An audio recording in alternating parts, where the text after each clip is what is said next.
nag-stuck sa akin kasi one time nag-uusap kami about yan, paano sum artist and everything. Tapos, pumasok si Arthur, launching na yun, nag-stuck sa akin to, sinabi niya sa akin.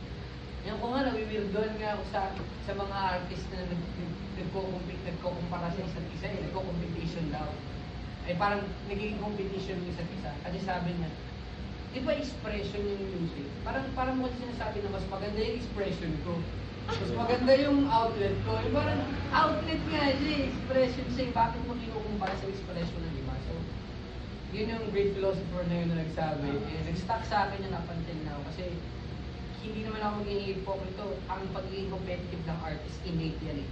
Kasi yung artist talaga, may may pride ka na. Mas maganda yung sa akin. Pero, alam mo yung pinaka ng takeaway ko, nung nagkaroon ako ng gift na binigay na sa akin na nababa ko talaga yung ego ko as an artist.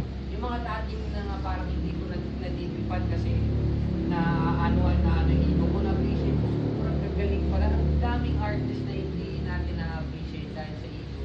Ang daming artist. Ang dami rin mga opportunities para sa mga upcoming artists na hindi natin even sa mga matagal ng artist. Nag-stuck sa akin kasi one time nag-uusap kami about yan, paano sum artist and everything. Tapos, pumasok si Arthur, launching na yun, nag-stuck sa akin to, sinabi niya sa akin. Yan ko nga, nawiwirdoan nga ako sa mga artist na nagkukumpara sa isa't isa, nagkukompetition daw. Ay parang nagiging competition yung isa't isa. Kasi sabi niya, di ba expression yung music? Parang mo sinasabi na mas maganda yung expression ko. Mas maganda yung outlet ko. Yung parang outlet nga siya, expression siya. Bakit mo kinukumpara sa expression ng iba? So, yun yung great philosopher na yun na nagsabi. Nag-stuck sa akin yung up until now. Kasi hindi naman ako magiging hipokrito. Ang pagiging competitive ng artist, innate yan eh.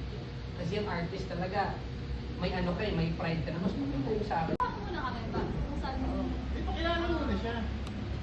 Kasama na yun eh. Gawa yan. Ba't ano lang kung saan? Kung saan galing si Janowa? Siglo ka ba eh? Kung saan galing si Janowa? Paano ka nag-start? Ako nag-originate talaga yung I originally come from Cebu. So, born and raised out of Cebu.